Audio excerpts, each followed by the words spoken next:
लेकिन इस वक्त हमारे दामन में जो नफ़रतों के बीज बोए गए हैं, जैसे भी बोए गए हैं, उनको हमने ख़त्म करना है। वो इसी तरह से होगा कि हम पाकिस्तान के लोग जो हैं, हम एक दूसरे के साथ जो हमारे नाते हैं, ताल्लुकात हैं, हमारी कम्युनिटीज़ हैं, हम एक दूसरे से जुदा न हो। मगर आबदा साहब वो तो तभी करेंगे ना कि जब कोई सेपरेशन के बीज ना बोए। जिस तरह मैंने कहा कि अभी जो फौज के साथ बाहर नजर आने वाली अमेरिकी दोस्ती है, क्या वो दर हकीकत इसके साथ नफरत है? बात ये है कि जब हम ये कहते हैं कि हमने एक बतौर रियासत कायम रहना है और ये हमारा अज़म है, जैसे भाई ने कहा ये हम सबका अज़म है, तो फिर हमको ये देखना है कि हमने अपने यहाँ जो हमारे इदारे हैं, हमने हर इदारे से वो काम करना लेना है जो उस इदारे का काम है।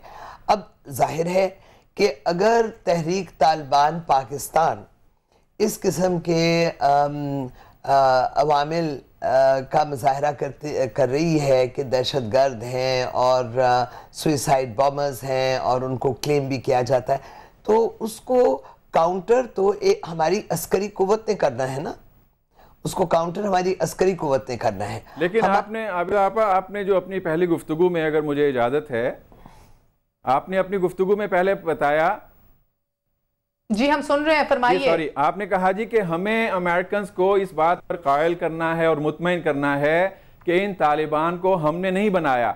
यानी कि हम अगर अपनी यही सफाई देने पे और यही एक माजरत खाना लहजे में और यही कहेंगे जी कि हमने नहीं बनाया है, गोया कि हम तो बिल्कुल आपके लिए काबिल कबूल हैं, जैसे आपने अपनी गुफ्तगू में पता नहीं क्या अल्फाज इस्तेमाल किए। बात ये है, देखें ये यकीनन इनके साथ इख्तिलाफ किया जा सकता है। Sorry, I have to assert my right to clarify. वो ये है कि मुझे फ्रैंकली, मैं पाकिस्तानी होने के नाते से, tax paying law abiding citizen होने के नाते से मुझे मालूम न है, और अगर आपको मालूम है, अगर आप वजाहत कर सकते हैं तो ज़रूर कीजिए कि ये तहरीक तालिबान पाकिस्तान जो है ये किसने खड़ी की है।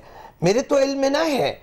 अब हम ये कहते हैं, नहीं, मैं ये नहीं अर्ज कर रहा हूं कि आपको मालूम है या नहीं है, लेकिन मैं ये जो सोच है, तो ये तो बहुत अहम बात है। ये तो अमरीकनों को अगर हमने कन्विंस करना है कि आप अमरीकन हमारे खिलाफ साजिशें ना करो, अगर ये हमारा क्लेम है, तो फिर हमको मालूम करना है कि ये तहरीक तालिबान पाकिस्तान के बानी कौन है। इस पे बात होना चाहिए, लेकिन मैं इस छोटा सा पे वक्फा लेंगे, वापस आके हम इधर से गुफ्तगू को उठाएंगे।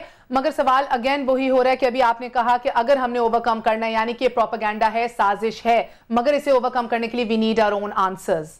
Absolutely. Great. We're going to take a very short break. आप हमारे साथ रहेगा। वापस आके हम हवाला लेंगे the most popular two individuals in Pakistan, General Kiani साहब and Nawaz Sharif साहब, and unfortunately the most unpopular Sadr Zardari साहब। हमारे साथ रहिएगा।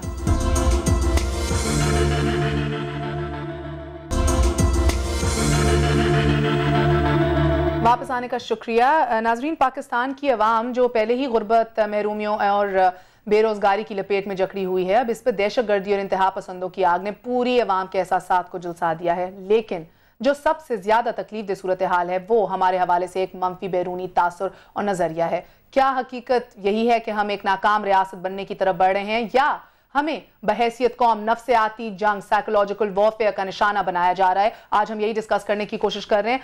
आबदा साहिबा, देखिए, मैं आपसे बात कर रही थी, Teresita Schaffer who's expert on the centre for strategic and आपकी बात सुन ली है। मैं उन्हें नहीं सुनी ना, दे से कि दो लोगों के ली है, मैंने पढ़ भी ली है, क्योंकि कौम के लिए कि दो लोगों के पास बस इन्फ्लुएंस है, आमी और नवाज शरीफ। बिल्कुल मैंने सुन ली है, और आपने दोहराना है फिक्रा, तो आप सदर ममलिकत पाकिस्तान के बारे में अगर दोहराएंगी तो you will be actually victim of psychological warfare yourself. देखिए, एक बिल्कुल सिंपल सी बात है, नहीं है, I need to clarify this. नहीं, but you see, let me tell you, एक सिंपल सी बात है। अमेरिका में और दुनिया भर में जो शख्स मुंतखब सदर होता है वो मुंतखब होता है, और सदर आसिफ अली जरदारी कमज़ोर इसलिए नहीं है क्योंकि पाकिस्तान की 4 इकाइयों में से 3 इकाइयों ने उनको यूनानिमसली और पंजाब में भी जस्ट अंडर मेजॉरिटी वोट दिया है। अब ये विद रिस्पेक्ट, भुट्टा साहब की जमात ने अगरचे नहीं था वोट दिया, इसके बावजूद सदर जरदारी बहुत भारी अक्सरियत से मुंतखब हुए। अब मैं आपको ये भी याद दिला दूं कि अमेरिका में जब सदर मुंतखब होते हैं वो बराह रास्त मुंतखब होते हैं। हमारे यहाँ बिलवास्ता पार्लियामेंट है, इलेक्ट्रल कॉलेज। और मैं आपको ये भी बता दूं कि सदर जरदारी को अमेरिका में आपने कोट किया है टेरेसीटा शेफर को, जो इत्तेफाक से मेरी बड़ी पुरानी दोस्त भी हैं, और मार्क लायल ग्रांट को, जिनको मैं बहुत अरसे से जानती हूँ। लेकिन मैं ये भी जानती हूँ इनकी करियर बैकग्राउंड्स के हवाले से और इनके कमेंट्स के हवाले से कि वो ये नहीं कह रहे, जब वो वज़ीर आज़म नवाज शरीफ हमारे रह चुके हैं 2 मरतबा मियाँ साहब, और हो सकता है तीसरी मरतबा भी बन जाएं, खारिज इम्कान नहीं है। लेकिन वो ये बात कह रहे हैं ये लोग कि मियाँ नवाज शरीफ को इस दहशत गर्दी के ख़िलाफ़ जंग जो है उसमें पूरी तौर पे अपना असर रसूख इस्तेमाल करना चाहिए। और यकीनन हम समझते हैं कि मियाँ साहब दहशत गर्दी के बिल्कुल ख़िलाफ़ हैं कुल्ली तौर पे, और वो अपना पूरा असर रसूख इस्तेमाल कर रहे हैं और करेंगे। अब बात ये है कि अशफाक कियानी के हवाले से आपने बात की है, वो भी वही बात अप्लाई करती है। जहाँ तक सदर आसिफ अली जरदारी का ताल्लुक है, याद रहे कि दुनिया भर ने 4 दिन का सोग मनाया था जब बेनज़ीर भुट्टो शहीद हुई थी।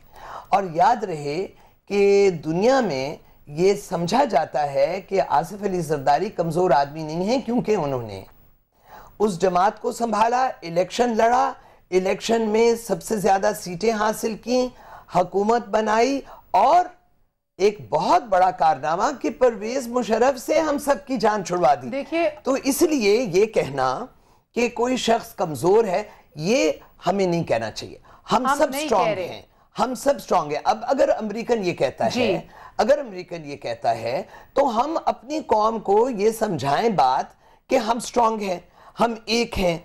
अब तराने तो हम बना लेते हैं, हम एक हैं, हम एक हैं, लेकिन फिल वाकया हमारा अमल ऐसा नहीं होता। मैं आपको सिर्फ एक बात बता दूं। पहली बात ये कि टेरेसीटा शेफर तो रिटायर्ड डिप्लोमेट है, वो एक थिंक टैंक में काम करती हैं, और वॉशिंगटन शहर में सैकड़ों की तादाद में थिंक टैंक्स हैं। अगरचे जिस थिंक टैंक में वो काम करती हैं CSIS, वो एक अहम थिंक टैंक है।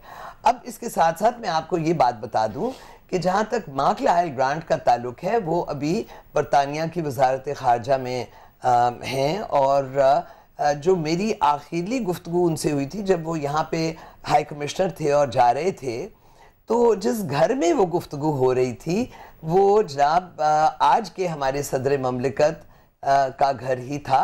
सो इसलिए अब मैं एक बात आपसे मैं भी करना चाहती हूँ कि देखें, फिर ओबामा साहब ने खुद कहा है कि उन्हें पाकिस्तान में इस्तेकाम हर कीमत पे चाहिए, हर कीमत पे, बिकॉज ये अमरीकी मुफाद में है, ठीक है। उसके साथ ही से दिस इज द बिगेस्ट, हमारे मुफाद में भी है, बिल्कुल है, मगर मैं आपसे हर कीमत, अब इस हर कीमत का क्या मतलब है? चाहे वो फौज की तरफ से इस्तेकाम आए या सिविल हुकूमत लेकर आए। नहीं, मैं ये समझती हूँ कि नियत पहचानने वाले तो अल्लाह होता है।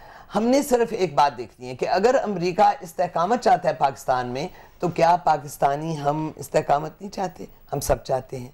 सो अगर अमेरिका फॉर अ चेंज वही चाह रहा है जो पाकिस्तान की अवाम चाह रही है, तो इसमें क्या बुरी बात है? नहीं, इसमें बुरी बात तो नहीं है। हम हमारे साथ लाइन पे बहुत देर से कॉलर मौजूद हैं, शम्सुल पहलवान साहब कराची से। अस्सलाम वालेकुम पहलवान साहब, फरमाइए। हेलो हेलो हेलो, फरमाइए। मोहतरमा, वालेकुम अस्सलाम जी, कैसी हैं आप?